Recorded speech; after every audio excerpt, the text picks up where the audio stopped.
जी हां दोस्तों, मोदी शाह के एक फैसले से बीजेपी में भयंकर बगावत, इस्तीफे की लगी झड़ी। 300 से ज्यादा इस्तीफे, 24 घंटों का अल्टीमेटम, डीएम एसपी सब घायल। स्वागत है आप सभी का। आप देख रहे हैं द राजनीति का विशेष सेगमेंट खबर और विश्लेषण। मैं हूं जबार खान। दोस्तों, क्या आप ये कल्पना कर सकते हैं बीते 13 वर्षों से कि क्या भारतीय जनता पार्टी के नेता ही बीजेपी के केंद्रीय नेतृत्व के खिलाफ तानाशाही जैसे नारे लगाएंगे?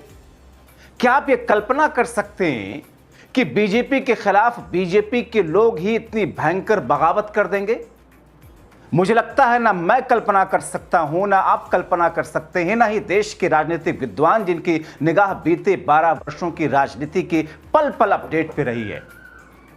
दोस्तों, आपने देखा कि किस अंदाज में, किस तौर से मोदी शाह ने जो फैसला ले लिया, उस पर किसी की हिम्मत नहीं होती है। यहां तक कि भारतीय जनता पार्टी के राष्ट्रीय अध्यक्ष रहे राजनाथ सिंह में हाथ जोड़े हुए कहते हैं कि मोदी तो 2060 तक प्रधानमंत्री रहेंगे। नितिन गडकरी, जो कि संघ के बेहद चहेते हैं, जो भी बीजेपी के राष्ट्रीय अध्यक्ष रहे, वो भी प्रधानमंत्री नरेंद्र मोदी और अमित शाह के खिलाफ चू करने की हिम्मत नहीं कर पाते हैं उनके फैसलों को लेकर के। यहां तक कि वो आरएसएस, जिसकी एक पॉलिटिकल विंग है भारतीय जनता पार्टी, मोहन भागवत भी हिम्मत नहीं कर पाते बोलने की। बोला था 2024 के लोकसभा चुनाव के फौरन बाद, जब एक मौका आया था, और फिर उसके बाद मोहन भागवत भी चुपचाप खामोश बैठ गया। ऐसा लगता है कि आने वाले दिनों में संघ के मुखिया के तौर पर कौन होगा, इसका चुनाव भी मोदी और शाह करने वाले हैं। दोस्तों, आपको एक तस्वीर दिखाता हूं। आपको भारतीय जनता पार्टी, उनके कार्यकर्ताओं का विरोध, रोष, कि कैसे बीजेपी में इस अंदाज की बगावत हुई, इस अंदाज का रोष हुआ। बीजेपी नेतृत्व के खिलाफ, मोदी शाह के खिलाफ नारे लग रहे हैं कि तानाशाही नहीं चलेगी। मतलब अभी तक विपक्षी कहते थे कि 12 वर्षों से देश में तानाशाही है, मगर अब बीजेपी के कार्यकर्ता और नेता ही बीजेपी के खिलाफ तानाशाही के नारे लगाने लगे। खुद देखिए एक्सक्लूसिव विजुअल।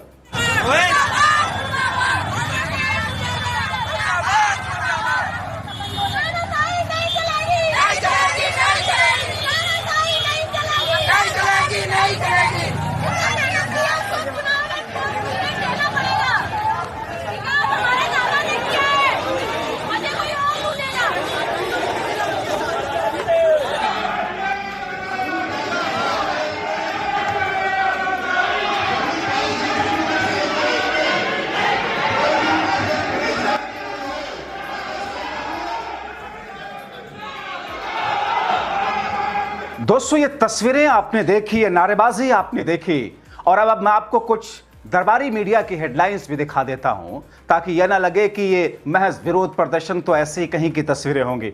दरबारी मीडिया क्या लिखता है, जल्दी जल्दी आपके सामने मैं कुछ हेडलाइंस पढ़ देता हूं। देखिए, बड़े मीडिया हाउस ने लिखा है कि बीजेपी के फैसले के बाद नरोत्तम मिश्रा समर्थकों ने लगाया जाम, 6 जगहों पर हो रहा भारी प्रदर्शन। एक और अखबार लिखता है द हिंदुस्तान, नरोत्तम मिश्रा को टिकट नहीं मिला तो एमपी में बड़ा बवाल, एक हाईवे पूरी तरह ठप, पुलिस पर पथराव। और पथराव ऐसा वैसा नहीं दोस्तों, पथराव ऐसा हुआ कि एसपी और डीएम सब घायल हो चुके हैं। आगे देखिए, आज तक ने लिखा, दतिया में नरोत्तम मिश्रा के समर्थकों का बवाल, पत्थरबाजी में एसपी समेत 6 घायल, एनएच 44 पर 15 किलोमीटर लंबा जाम। दोस्तों, ये 15 किलोमीटर लंबा जाम जब आज तक ने लिखा तब था, अब 20 किलोमीटर लंबा जाम है। आगे देखिए दोस्तों, अगली हेडलाइन, एबीपी लिखता है, दतिया में नरोत्तम मिश्रा के समर्थकों का हंगामा, पुलिस ने दागे आंसू गैस के गोले, डीएम एसपी समेत 8 पुलिसकर्मी घायल, हाईवे पर 20 किलोमीटर लंबा जाम। हंगामा देखिए और समझते रहिए। और ये सब कुछ मोदी और शाह के एक फैसले के खिलाफ कौन कर रहा? बीजेपी के नेता कार्यकर्ता, जिन्होंने 300 से ज्यादा लोगों ने इस्तीफा दिया। बताता हूं आगे वो भी है। अगली हेडलाइन देखिए, मध्य प्रदेश में नरोत्तम मिश्रा का टिकट कटा तो बवाल, बीजेपी जिला अध्यक्ष की कार्यकारिणी का इस्तीफा, जिला अध्यक्ष कार्यकारिणी का पूरा इस्तीफा हो चुका है। अब दोस्तों, आपने दरबारी मीडिया की हेडलाइंस भी देख ली। दरअसल दतिया विधानसभा सीट के लिए होने जा रहे उपचुनाव में स्वाभाविक दावेदार माने जा रहे नरोत्तम मिश्रा, जो कि गृह मंत्री रह चुके हैं, वहां के टिकट बीजेपी ने उनका काट दिया। बीजेपी ने मतलब मोदी और शाह ने काट दिया। अब दिल्ली ने शिवराज सिंह चौहान के मुख्यमंत्री पद की चौथी पारी के समय मध्य प्रदेश हाउसिंग बोर्ड के अध्यक्ष रहे आशुतोष तिवारी को उम्मीदवार घोषित किया। उपचुनाव के लिए उम्मीदवार की घोषणा होते ही भारी विरोध शुरू हुआ। नरोत्तम मिश्रा का टिकट कटने के बाद दतिया में बगावत हो गई। बीजेपी के जिला अध्यक्ष एडवोकेट रघुवीर सिंह कुशवाहा सहित विभिन्न प्रकोष्ठों के अध्यक्षों ने अपने पद से इस्तीफा दे दिया। 291 बूथों के अध्यक्ष और कार्यकारिणी में इस्तीफे देने वाले शामिल हैं, 300 से ज्यादा। पार्टी के राष्ट्रीय अध्यक्ष नितिन नवीन और भारतीय जनता पार्टी के प्रदेश अध्यक्ष हेमंत खंडेलवाल को भेजे गए पत्र में इस्तीफा देने वाले नेताओं ने साफ कर दिया कि 24 घंटों में फैसला बदलिए और अगर फैसला नहीं बदला गया तो खुला विरोध बड़े स्तर का होगा। अब दोस्तों आप सोचिए, आप अंदाजा कीजिए कि वो बीजेपी जिसमें मोदी शाह की मर्जी के बिना पत्ता नहीं हिलता है। मोदी और शाह ने शिवराज सिंह चौहान को मुख्यमंत्री से हटाकर चुनाव जितवा कर दिया। शिवराज सिंह चौहान ने मुख्यमंत्री नहीं बनाया, लाकर केंद्र में ढकेल के मंत्री बना दिया। हरियाणा में मुख्यमंत्री मनोहर लाल खट्टर को हटाकर केंद्र में ले आए, वहां बना दिया नायब सिंह सैनी को। नीतीश कुमार तो खैर सहयोगी पार्टी के थे, लेकिन चू नहीं बोल पाए। और इसी मध्य प्रदेश में कौन जानता था मोहन यादव को? कौन यादव? लेकिन शाह ने पर्ची भेजी, बना दिया गया। कौन जानता था राजस्थान के भजनलाल शर्मा को? शाह ने पर्ची भेजी, बना दिया गया। और पर्ची भी किससे निकलवाई गई? वसुंधरा राजे सिंधिया से। कौन जानता था छत्तीसगढ़ के मुख्यमंत्री को?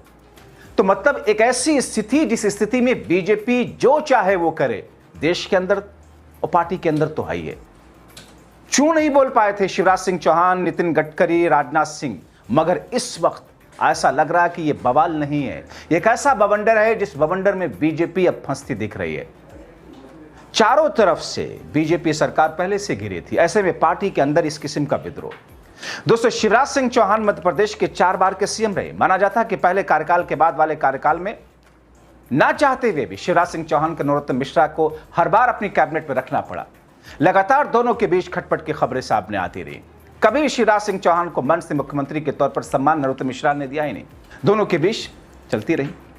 साल 2023 के विधानसभा चुनाव में दतिया में करारी हार के पीछे इसी अदावत को देखा। मतलब नरोत्तम मिश्रा को हराया गया था। राज्य में 230 विधानसभा सीटें शिवराज सिंह चौहान के ऐन पहले लागू की गई लाडली बहन योजना स्कीम के बाद चुनावी खेल बदला। अगर समीकरण भी साथ थे दूसरे उस वक्त में, भाजपा ने 164 सीटें जीती, मगर दतिया नहीं जीत पाई।